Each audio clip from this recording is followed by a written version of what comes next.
पृष्ठ क से लेकर म तक के 25 व्यंजनानी को या तो जीवा से या अग्रभाग से स्पष्ट होता है, इसलिए इसे स्पष्ट प्रयत्न कहते हैं।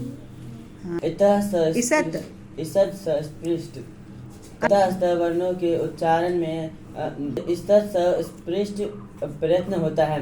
इसका उच्चारण इन वर्णों के उच्चारण के य र ल व का उच्चारण करते समय हमें प्रतीत होता है कि इनका जीवा वर्ग कम स्पष्ट होता है, लगभग स्पर्श की स्थिति में है। लगभग स्पर्श की स्थिति में, इसलिए इसमें सद थोड़ा सस्पृष्ट नामक प्रयत्न का प्रयोग किया जाता है।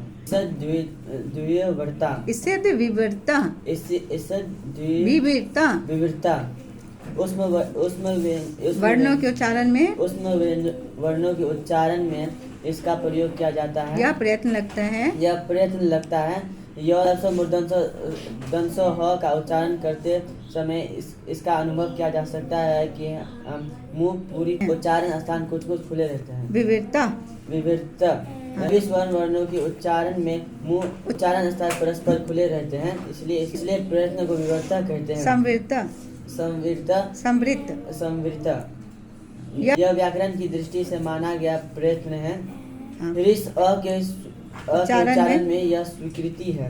बाह्य प्रयत्न वस्तुतः बाह्य उच्चारण स्थान के बाहर कंठ के भीतर ही वायु की स्थिति में रहते हैं, रहने की स्थिति में रहते हैं। यद्यपि उदात्त प्रयत्न उच्चारण स्थान के भीतर ही रहते हैं, पर भी बाह्य कहलाते हैं।